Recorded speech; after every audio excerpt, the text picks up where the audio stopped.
मैं देवों के देव महादेव के चरणों प्रणाम करती हूँ। मैं गौरी पार्वती मैया भवानी के चरणों प्रणाम करती हूँ।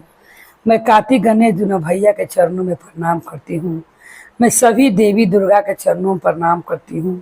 जितने गुरु भाई बहन लोग हैं उनको मैं प्रणाम करती हूँ और महादेव से ही दया मांगती हूँ कि हे महादेव आप सब पर दया कीजिए, आप पल पल दया कीजिए। हे महादेव गुरु भाई बहन लोग, मैं आज आप लोग के एक नास्तिक भक्त कैसे वो अच्छा भक्त बन जाता है, इसी के बारे में मैं आप लोग के सुचर्चा कथा सुनाने वाली हूँ।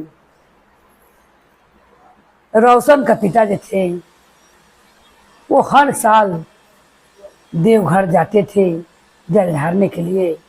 हर साल देवघर जाते थे, वो हर साल देवघर जाएं और जल ढार के आएँ। एक समय की बात है कि एक साल जाते हैं तो उनका गाड़ी पलटी कर जाता है और उनका मृत्यु हो जाता है। जब उनका मृत्यु हो जाता है उस दिन से रोशन का मन में भगवान के प्रति, महादेव के प्रति मन में नफरत हो जाता है कि मेरे पिता ने महादेव का इतना सेवा किया, साले साल जाकर जल चढ़ाएं, और मेरे पिता जब कांवर लेकर प्रभु के पास गए तो मेरे पिता को मृत्यु हो गया। अब मैं कैसे भगवान को मानूं? जिस पत्थर को पूजा करने जाते थे आज वही पत्थर ने उनका रक्षा नहीं किया। लोग तो कहते हैं कि महादेव तो बहुत दयावान है, मगर मैं तो कहता हूँ कि वो पत्थर का भगवान है, रोशन कहता है। और रोशन को उस दिन से मन में नफरत हो जाता है। उनका पिता जो थे रोशन एक अच्छा डॉक्टर था। उनके दवाई खाना में वो एक छोटा सा महादेव का मूर्ति टांगे हुए थे। जिस दिन से रोशन का पिता का देहांत होता है देवघर में, उसी दिन से वो उस मूर्ति पर वो कपड़ा डाल देता है और कहता है कि मैं आपको नहीं मानता हूँ। और गांव के लोग से भी कहता है, कोई भी भगवान के बारे में अच्छा बात बतियाए तो कहे कि मेरे पास है वो पत्थर के भगवान के बारे में चर्चा नहीं चलाना। एक बूढ़े आदमी रोशन के पास आता है और आकर कहता है कि मेरा बहुत ज़्यादा पेट में दर्द है बाबू, मेरे पास पैसा तो है नहीं, तुम मुझे सुई दवाई कर दो, मैं तुम्हें बाद में फीस दे दूँगा और तुम्हारा पैसा दे दूँगा। रोशन कहता है कोई बात नहीं बाबा, मैं आपको सुई दवा बिना पैसा कहीं कर देता हूँ, आप बाद में मुझे दे दीजिएगा।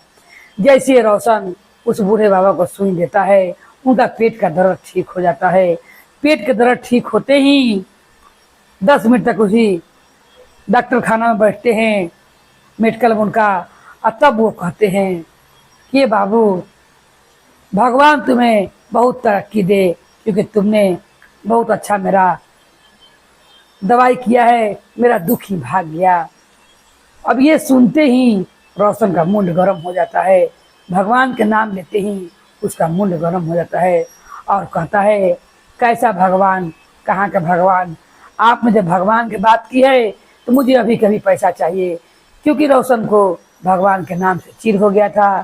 क्योंकि जब उसका पिताजी बाबा धाम गए थे तो गाड़ी में एक्सीडेंट के कारण उनका मृत्यु हो गया था, गाड़ी पलटला के कारण। अब इसीलिए वो भगवान से नफरत करने लगा था। अब वो अपनी वहाँ से बुरा बाबा बोलते हैं बेटा मैं सांझ को तुम्हें पैसा ला कर दे दूँगा, अभी तो मेरे पास पैसा नहीं है, तुम्हारा फीस मैं दे दूँगा। और वो बाहर जाकर कहता है ये क्या हो गया है रोशन को? जिनका पिताजी महादेव के नगरी साले साल जाते थे उनका बेटा ऐसे इतना नास्तिक कैसे हो गया है? भगवान के नाम सुनते ही इतना चिढ़ जाता है और अच्छा मूड भी खराब कर लेता है। सब गांव के आदमी कहते हैं अरे डॉक्टर नहीं, ये नास्तिक हो गया है, इसके सामने भगवान के नाम ना लो तब ठीक रहेगा। अगर भगवान के नाम लो तो तनिक भी दवा बीरो नहीं करता है। खींच में अपना घर पर आता है। उस समय पत्नी उसकी कृष्णा भगवान का पूजा करती रहती है। पत्नी से कहता है पत्नी कि सोनी मुझे खाना दो। पत्नी कहती है कि जरा मैं भगवान का धूप आ रही हूँ, आरती उतार के आती हूँ। उतने में कहता है रोशन तुम्हारे पास पूजा पाठ करने के लिए तो बहुत समय है, मगर जब पति आता है दवाई खाने से मेडिकल से तो खाना देने के लिए तुम्हारे पास टाइम नहीं है। तुम भगवान में लगी रहती हो, और इस पत्थर की मूर्ति ने तुम्हें क्या दिया है, जिसको मेरे पिताजी ने सालों साल पूजा, सालों साल गए देवघर नगरिया, उन्हें तो उनको प्राण को ले लिया। अब तुम हो कि तुम भी पत्थर को घर पर पूज रही हो।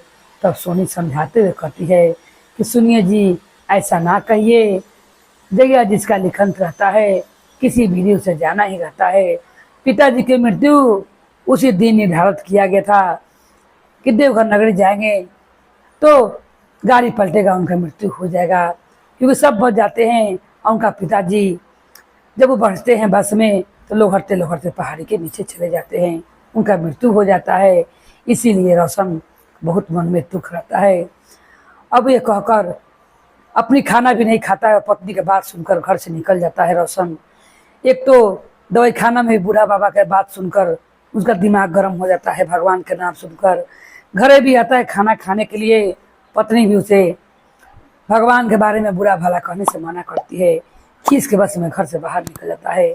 उतने में एक बूढ़ी औरत आते रहती है और कहती है, ए बेटा, मुझे रामधन के घर बता दो, ये रामधनी के घर कहाँ पर है, क्योंकि रोशन का पिताजी का नाम रामधनी था।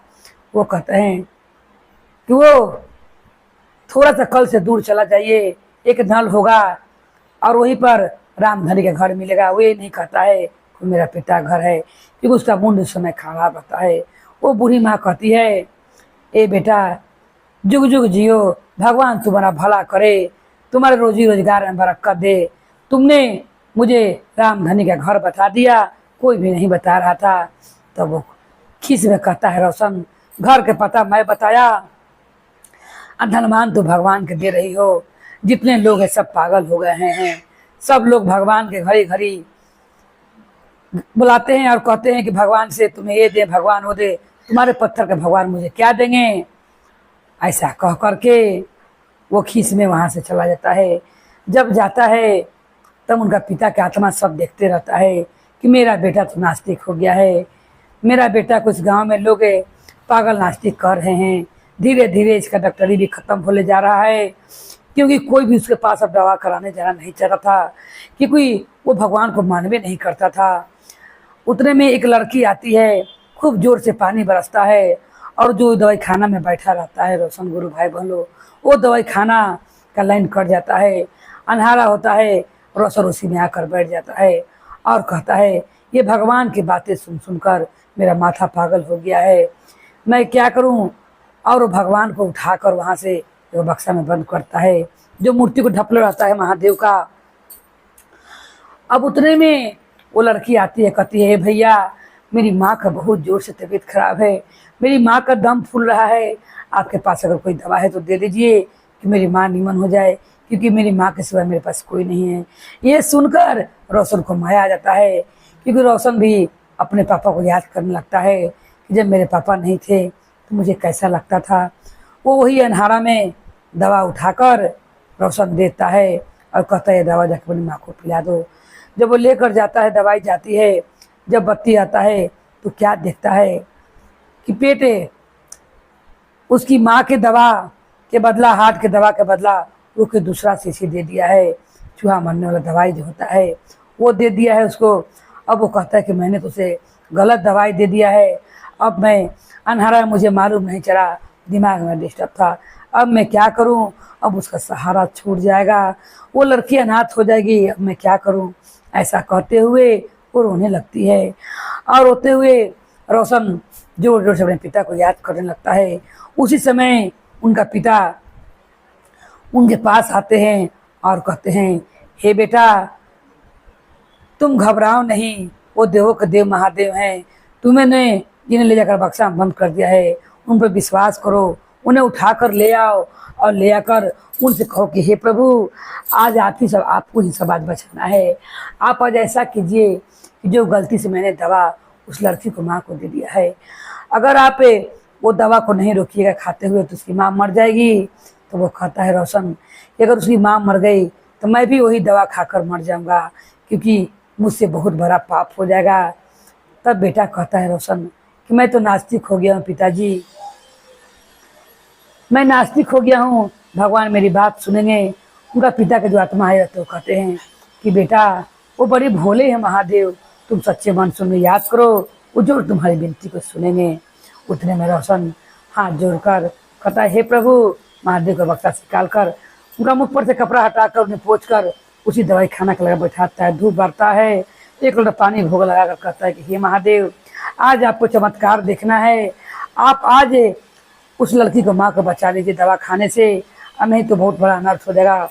उतने में वो लड़की दौड़ती हुई आती है और कहती है कि ये भैया, आपने जो दवा दिया था, एक गाय आई और वो दवा को हमसे मुझे मारकर, और वो दवा पानी में गिर गया। ऐसा मुझे मारी कि मैं भी गिर गई और दवा भी गिर गया, सब दवा खुलकर छिटा गया।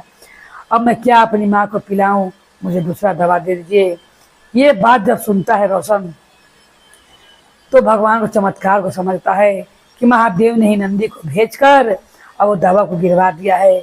अगर वो दवा उस लड़की की माँ खा लेती तो आज मर जाती। फिर वो दवा उसे दूसरा देता है और फिर लेकर माँ को खिलाती, उसकी माँ ठीक हो जाती है। इधर रोशन महादेव को नमन करते हुए कहता कि हे प्रभु, मुझे क्षमा कर दीजिए, मैंने आपको कितना भला बुरा कहा। मैंने गांव के लोग से भी आपको शिकायत किया और मैंने आपके बारे में पत्थर को भगवान कहा, और मैंने कहा सब लोग तो कहते कि बहुत दवावान है, मगर मैंने सबसे कहा कि ये पत्थर के भगवान हैं, मुझे क्षमा कर दीजिए। और सब गांव के लोग के कहता है, सब लोग जुट जाते हैं और सब लोग से कहता है कि प्रभु ने अपना चमत्कार दिखा दिया है। वो होनी था जो मेरे पिताजी गए कांवर लेके, तो वो हो गया। आज से मैं महादेव को दोष नहीं दूंगा। मेरी पत्नी ठीक कहती है कि जन्म लेते ही मृत्यु उसी दिन लिखा जाता है। 21 दिन मृत्यु होना है, मेरा पिता को उसी दिन मृत्यु लिखा था। और उस दिन से अपना पत्नी के संग मिलकर महादेव का पूजा करने लगता है और खुशी पूर्वक करने लगता है। तो हे प्रभु, जिस तरह आपने अपने भक्ति को, अपने नास्तिक भक्त को ज्ञान दिया और उसे विश्वास दिलाया, हे प्रभु, उसी तरह सब भक्त पर अपना कृपा बना कर रखिए। जो भी देवघर जाए उन्हें सही सलामत घर पर ले आइए, हे प्रभु। बोलिए हर हर महादेव की जय, गौरी पार्वती मैया भवानी की जय, भैरव भैया की जय, हर हर महादेव की जय।